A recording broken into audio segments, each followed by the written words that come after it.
Hey, Access Atlanta, it's Vicky Rowe, and of course, you have to acknowledge the fact that we are sitting here with a legend. Not just an Atlanta legend, this is like a legend. Jermaine Dupri, how are you? I'm good, how you doing? Doing good. It's a big day. Yeah. We got a lot going on. But first and foremost, we got to start with this. When are we getting the JD sunglass line?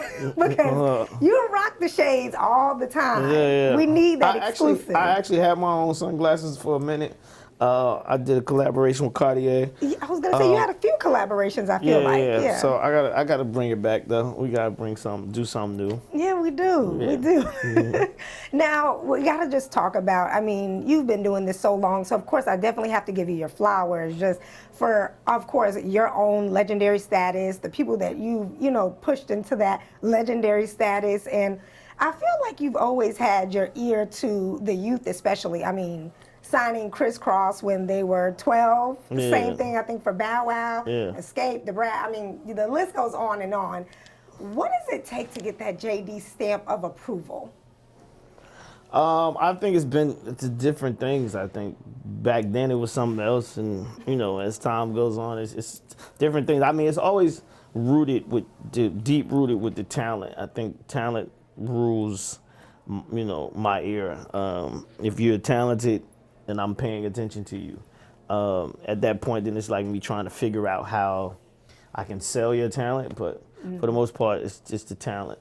I'm curious to know, you mentioned that there are, obviously it's different from before how it is now. What's maybe one of those differences that you think that makes it different? I think say for instance, Escape was completely vocally to me. It was like a vocal thing, and it wasn't about look or the way they dressed. It wasn't, it was something. It was just that was the piece that I was focused on. And then it was like, if you look at say Jagged Edge, they had a look because it was two twins. There was the guys. It was I felt like they were handsome young men that could play into what women were looking for as a group. That heartthrobbing. It was just each one of the artists, they have something different. They also have, these guys, Jagged, they have so much talent, but at the same time they had the talent, they had the look. They had a look about themselves before I signed them, that I was looking at. So sometimes it's, I have to help make the artist get to that look wise, or some people come with it. Some, it's different things. Yeah.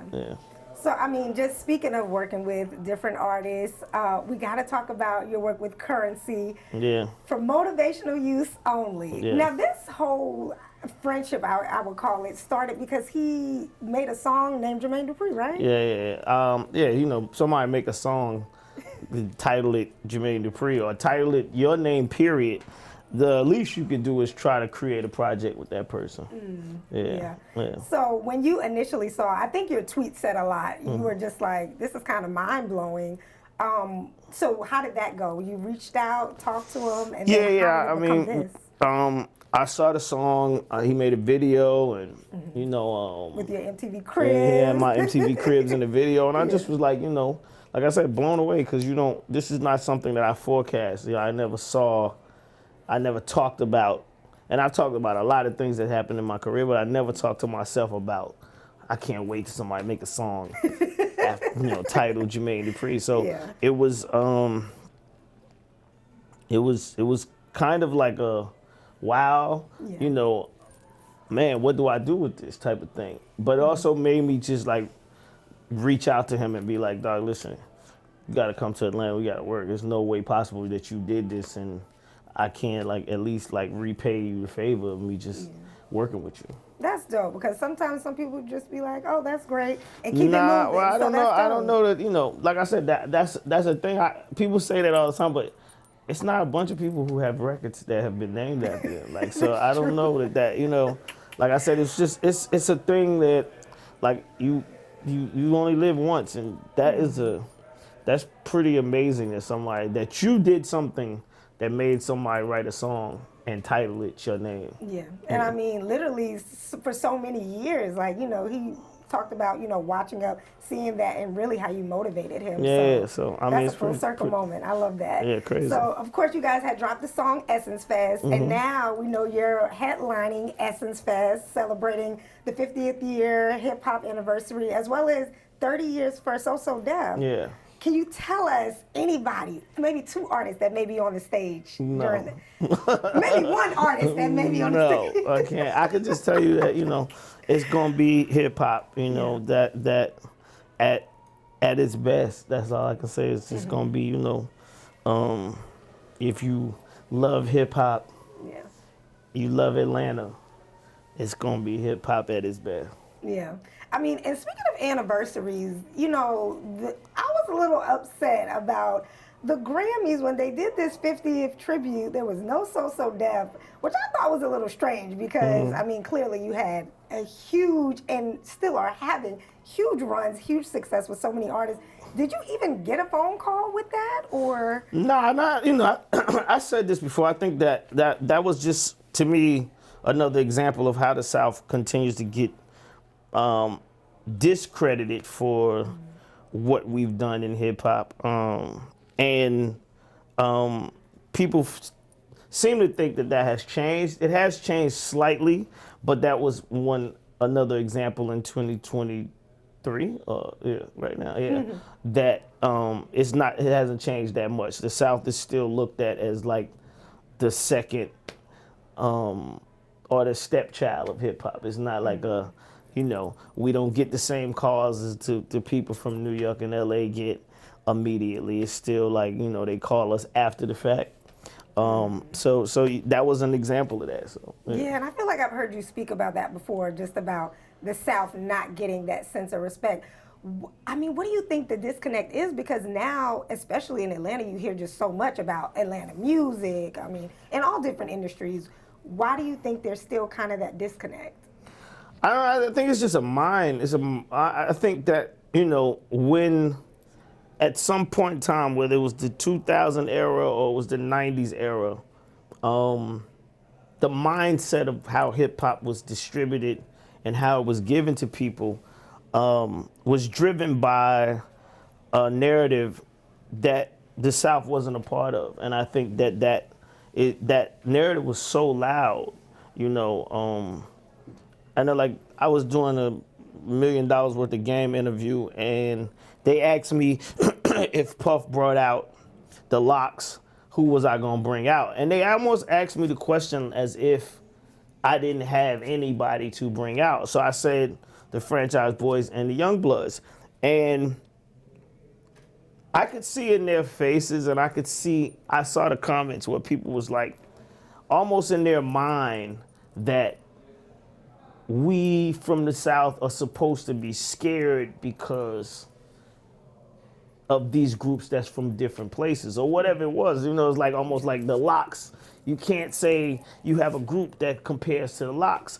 And, you know, I don't know that the Locks can compare to the groups that I'm talking about in Atlanta. You know what I mean? It's like, and I think that that's what it is. I just think that we have the mindset of the situation of hip hop. It's been set in stone in this way, and we weren't a part of that. And so, you know, we still deal with that to this day. Wow. That's an interesting breakdown of it. Yeah.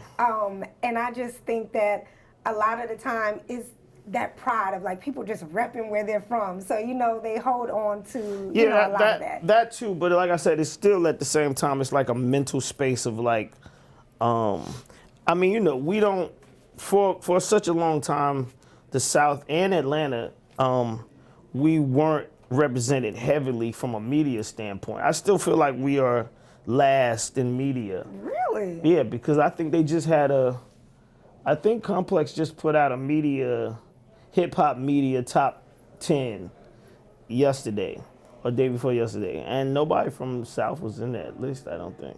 How serious do you take these lists? Because I feel like a lot of the time these lists come out and there's always so much conversation around them. Do you hold those in high regard? No, I don't. No, I don't. But I do hold the fact that nobody's on the list, right? It's one thing to be on the list and be low, then that's an argument.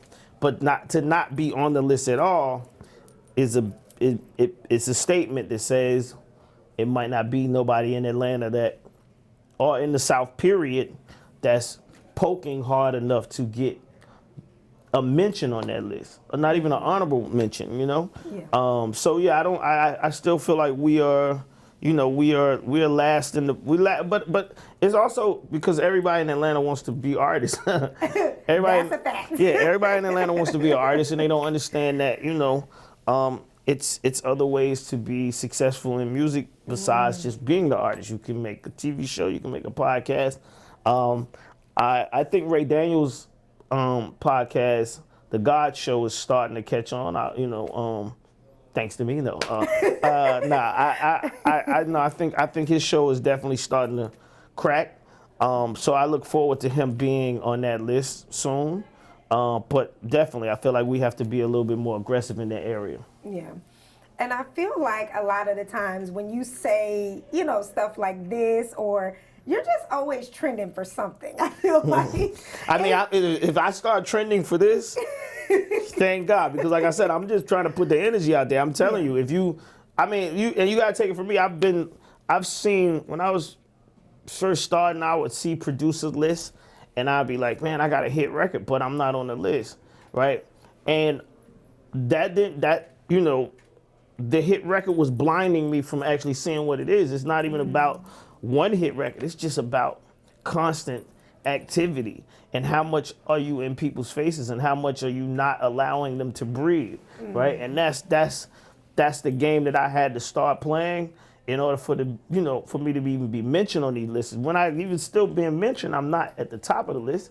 So it's still like, but at least when you get mentioned, that means you've broken through a barrier that I feel like we haven't broken into on the media side in Atlanta. Yeah. Well, speaking of getting mentioned, I mean, just recently, I'm just thinking of things. You know, you broke the internet when you said this Verzuz with Diddy was confirmed. Then we had the high top fade. I mean, it's just, a bunch of things that you've been breaking the internet for. First, I want to jump into this Verzuz battle with Diddy that's supposed to be happening in Atlanta that we keep hearing is coming soon. What is soon exactly defined as? I never said it was coming soon.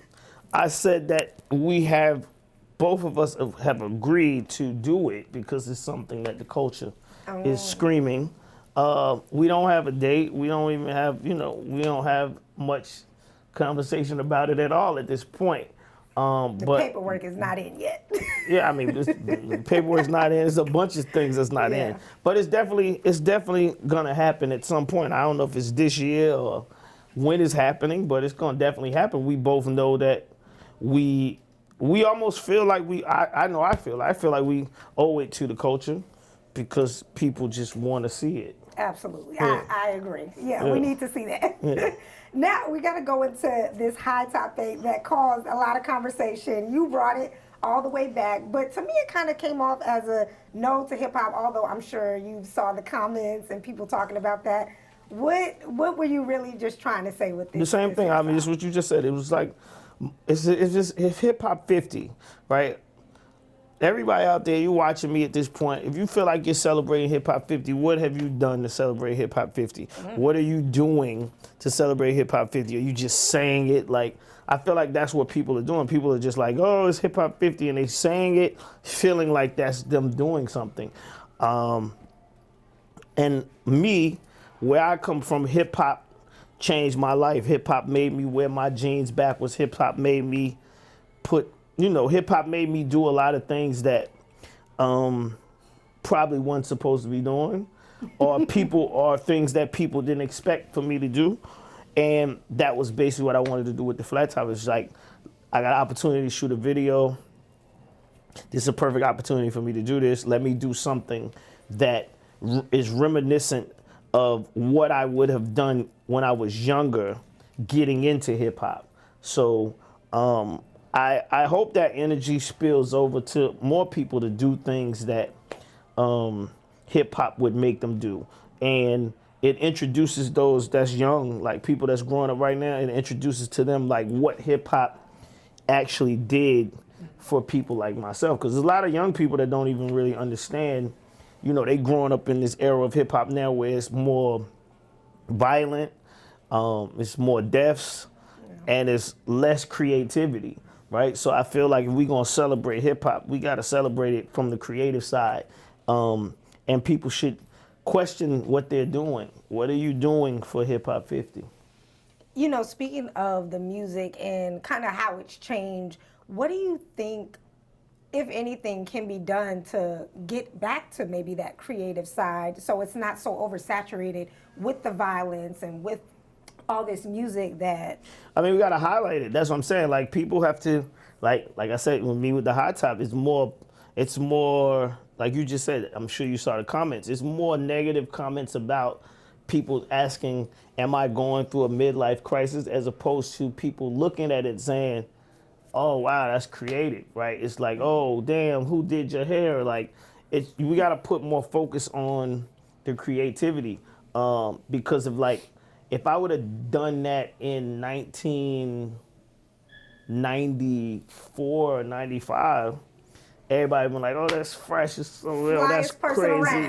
Yo, who did it? Let me get that. Now it's like, you know, it's looked at like people are downplaying the creativity that hip hop creates and hip hop makes us do. Yeah.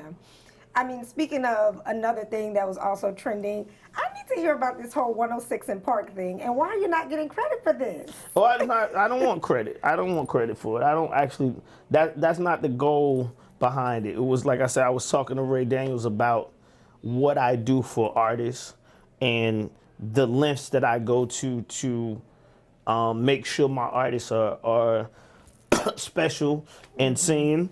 And that was just one of the things that I wanted to point out to people that I actually, it's the same thing like right now. Somebody said to me, was it Sunday? Yeah, Sunday, when LSU won, they said, I congratulated Flagey, and somebody was like, yeah, Jermaine, you really, really blew it with that one. And I'm like, I blew it with that one. Let me think about what you're saying now. Because, people look at it like, I should have just held on to her as a rapper, and this probably then she'd be my artist. But people don't even understand. I had to go to fight Lifetime to even get her on the show, right? Wow. I had to have, she had Bootsy call me. Nobody had to, get me to do it. I had to get the network to believe that she should be on the show and talk about Camouflage being her father and make them understand how hip-hop she was, and how hip-hop she is, and how she was born. She's the daughter of one of the Southern rapper goats almost. And it's like, I was the one that was going to bat to do this, right? So then people like, it's another artist you let slip out your hands. I'm like, do you realize what I did for her? I gave her an opportunity of life. Like, you can't, and that's the same thing I'm saying about the hot top. People don't even understand, they don't pay attention to the positive things that's happening in hip hop anymore. So it's the same thing like with the 106 in Park. I did that for Flagey and put her on TV before she got on America's Got Talent, I think, right? She was on there. But before that, she was on the Rap Game. And people don't, people forget so fast, like, oh, damn, you did put her on the Rap Game. Yeah, it didn't just happen when she was on the show and I didn't have nothing to do with it. So it's the same thing as the 106 in Park. You guys saw that show. A lot of the things that you saw on that show and that show in itself, I had a lot to do with. Yeah. So, and you made the call, you said, to... Yeah, 100%. Okay. I mean, a bunch of calls, not just that call. You know what I mean? I made a bunch. Every time I wanted one of my artists to do something on 106 in Park, I had to have a call with Stephen Hill. Like, that's just what it was. Right. And after I did the interview, I realized that, the part of me and him having a conversation probably was never told to no one. He probably, because I don't know the people, they had no reason to go back and tell anybody else that was working there, like, I just spoke to Jermaine and this is what he wants to do. Nah, nobody's doing that. No, I mean, but why not though? I don't understand. That's because, it's, everybody's fighting for positions in this world, and everybody wants to look smart. So nobody's going and telling where they got certain things from. And like I said, I wasn't asking for him to do that. I don't want the credit for that or none of that, but I know that these phone calls was made. I have no reason to lie about that. Yeah. What are we thinking? What does Jermaine Dupri think about the current state of R&B? The current state of R&B, I feel like it's getting better. Okay. I feel like people are being more receptive to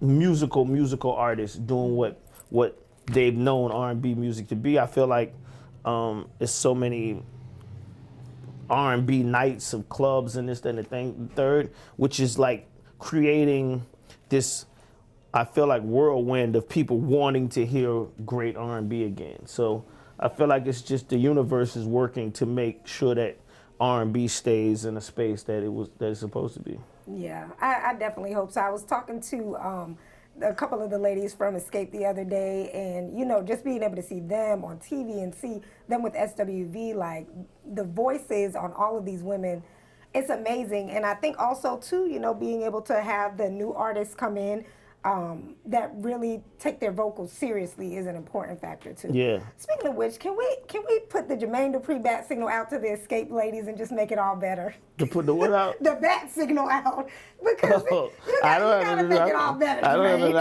have to do with it. No way. You just stay out of that. But I, like I said, one, because like I said, I feel like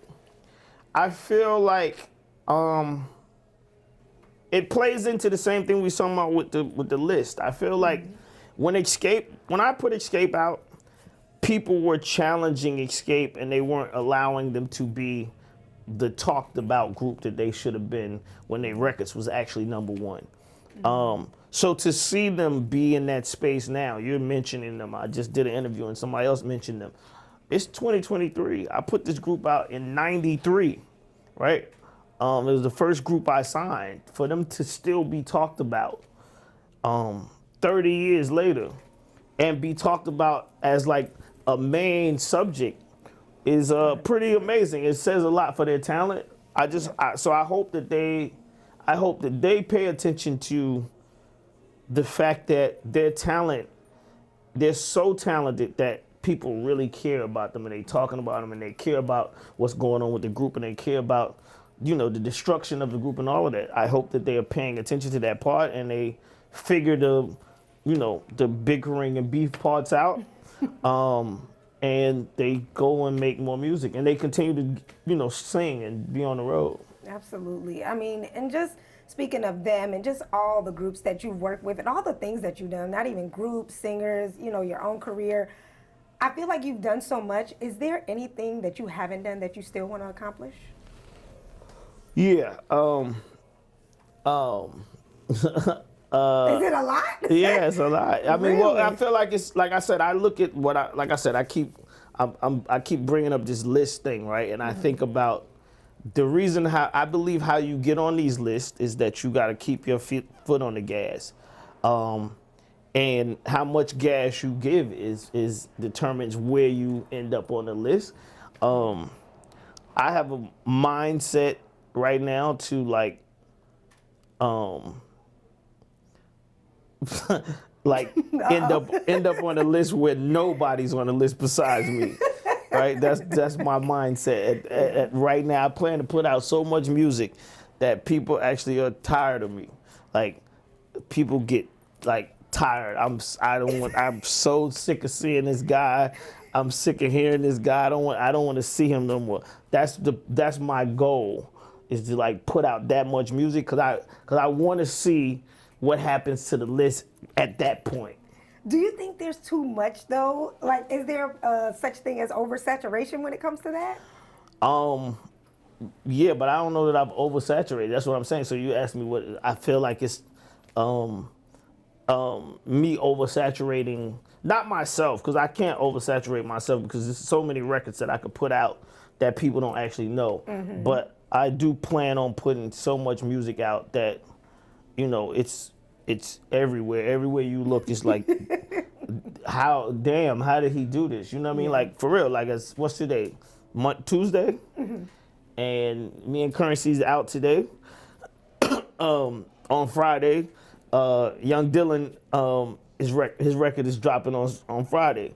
It's like two EPs in 1 week, right? My mentality is to continue this whole wave, right? And continue to keep doing it. I'm gonna do R.A. Lennox's next album. Usher, I was mixing Usher last night. I am. What's the song on there? Yeah, it's my flow. My flow is to, I'm definitely trying to oversaturate the market. Yeah. Definitely. Well, I think, listen, like you said, sometimes you have so much music that people don't even know that you're behind. Yeah. So I think the balance of that also works out too, just because we see Jermaine Dupri, but then it's also like you hear the song and it's like, oh wait, that's Jermaine Dupri too? Yeah, but I don't like that. Y'all, No? I don't like that. I don't like that. Oh, no, I want you to know. Yeah, I don't Y'all know what this is. Yeah, I want you to know. I Is. want you to know exactly what it is. Yeah. Talk to me about what you want, because you're still building it, I'm sure, but what do you want your legacy to be? I don't actually know. I think that I feel like I'm a first step of my kind. So I don't actually know what my legacy. I want my legacy just to be. I don't know. I can't even say it because like I think when people say that they actually are pulling from somewhere else, I feel like I'm a new breed of myself, and I can't pull that part of it from someone else. I think what somebody else's legacy is not mine.